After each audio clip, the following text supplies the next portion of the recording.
They come and they go, and they don't tell us anything.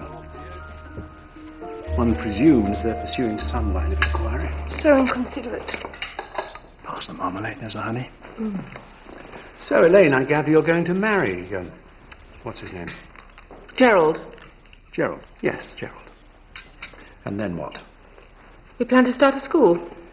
You mean you plan to take all your money out of the business? Better than leaving it in. You said yourself that things were in a pretty bad state. But you would lose the lot. I'm with you, Ellie. What are your plans, Lance? Off back to Kenya? Well, not so sure about that. Well, you never had much time for poor little England. But one changes as one gets older, don't you find? And having given it a lot of thought and chatted over with Pat, well, the long and short of it is, old chap, I've decided to join the firm. As your junior partner, of course, but I have got a holding in it, and that gives me rights to be in on things, doesn't it? Well, yes, if you put it like that. Bloody good idea, don't you think? You'd be pleased. But won't you find it rather boring after your outdoor life, safari and things? Well, frankly, once you've seen one elephant... Things are very bad, you know. It'll be all we can do to scrape together Elaine's share. Hear that, Emmy? Grab it while you can. You've no idea what a time of it Percival's had while you've been gadding about with the natives. He's been ill with worry, and now you come back here, smug as you like. Jennifer, please. Well, it's too bad. It's really too bad.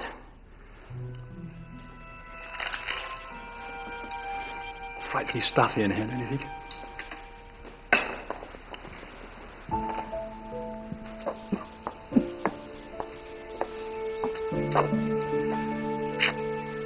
It won't work. It's as simple as that. I know you too well, Lance. You'll be fed up in no time. When I say things are bad, believe me, I'm not exaggerating. This past year, Dad has thrown money away, hand over fist. That's just as well that someone slipped the taxi in his tea. Well, if I'm honest, his death's about the only thing that's saved us from bankruptcy. Look, Lance, I'm fond of you and all that. Are you? I really don't think we're going to pull together. Really, I don't. The only sensible thing is to dissolve the partnership. You mean buy me out? There's no alternative. And how will you manage to pay me my share? We'll divide the holdings. With you keeping all the gilt edged and me taking the worst of the speculative, I suppose. Some of them may prove to be immensely valuable. Like the old Blackbird gold mine, for instance. No, perhaps not that. Father was pretty certain it was worthless. You went out there with a chap called Mackenzie, didn't you? Who died out there. Yes, I think he did. His wife came round here with the 2 kids and accused Dad of murder. Really can't remember. I do. I remember it quite well.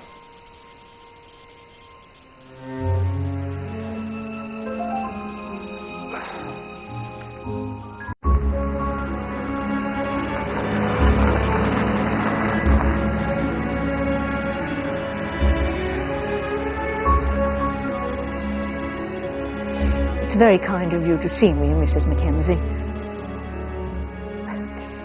I believe you knew Rex Fortescue. He died recently, as you're probably aware.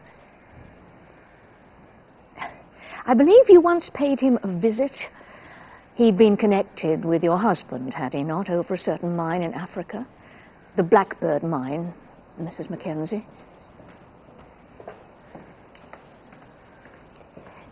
Your husband and Mr. Fortescue went out to survey it, I believe. And didn't your husband die out there of fever? You believe an awful lot, don't you? Then believe this. It was my husband's mine. He found it and laid claim to it and went to Rex Fortescue for the money to capitalize it. Nobody knows how he died or where he was buried. All anyone knows is what Rex Fortescue said, and Rex Fortescue was a liar. Do you believe he was responsible for your husband's death? How stupid you are. I dare say I am, Mrs. Mackenzie, but it all happened so long ago. And it's not over yet. Isn't it? Nothing is ever settled until it is settled right. I hear somebody put dead blackbirds in Rex Fortescue's desk. Have you any idea who might have done that? 9 and 7 they were when he died. Your children? Donald and Ruby. I told them every day and made them swear it every night. What did you make them swear? That they'd kill him, of course. And did they, Mrs. Mackenzie? My son died at Dunkirk. Deeply regret, killed in action. I'm so sorry. And your daughter? I have no daughter. But you just spoke of her. She didn't keep faith. Where is she now? I told you, I have no daughter. You mean she's dead?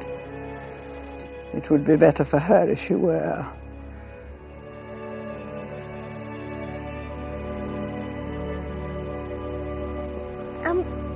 Do any of her relations ever visit her? Well, I gather her daughter came once, but it was before my time. It agitated poor Mrs. Mackenzie so much that she was advised not to come again. And I suppose you've no idea where she is now? I'm afraid I haven't. Oh, it's so kind of you to come, Miss Marple. I'm sure it did her the world of good to see an old neighbour. Did she remember you? Do you know, I don't think she had a clue who I was. Well done, Miss Marple. I will be recruiting you if you're not careful. Oh, Inspector. Oh, and another thing. You're certainly right about a pattern. Blackbird's tying in with the mine, the rye in Fortescue's pocket, bread and honey for tea, and the third murder, Gladys, strangled with a peg on her nose. What you just said, What is it, Miss Marple? there's something wrong. There was a time when we all dressed for dinner. Well, times are changing, Percival. For better or worse, I wonder. The better, of course, aren't they, Gerald? Without a doubt.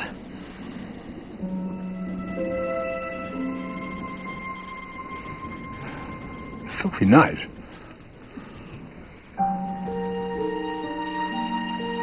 I really don't know what Miss Marple must think. We used to be such a happy family.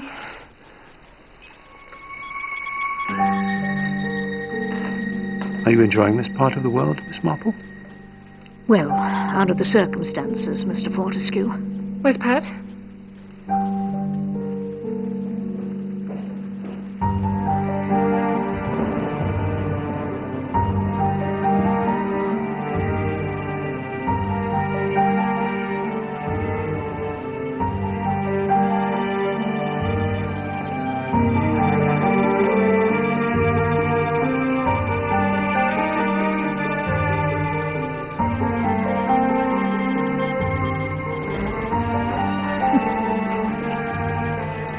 You know, Miss Marple, I don't believe this was ever a happy house, that anyone was ever happy in it. Can't wait to leave. You've had your share of unhappiness, too. I've had some good times as well. But when the war came... Your husband was shot down, wasn't he? We'd only been married a month. I thought at first I wanted to die too, but then began to think that perhaps it was for the best. Why was that? I don't think peace would have suited him. He found insubordination quite irresistible. A fighter till the end, I just don't think he'd ever fitted in. And your second husband? He shot himself. Oh, dear. Poor Freddie. We were madly in love, but I began to realize that he wasn't always straight. Tried to turn a blind eye, but you can't change people, can you, Miss Marple? No, my dear. Lance thinks it's someone in the family, and I think he's right. That's why there's always such an atmosphere. Everybody watching everybody else. Something's got to happen soon. No, my dear. There won't be any more deaths. You can't be sure of that. As a matter of fact, I am. The murderer's accomplished his purpose, you see. His? Or hers. Dinner is served, ladies.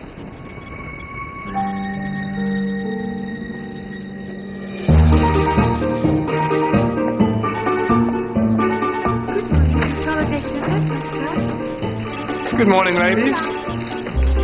Working hard? Good morning. Good morning.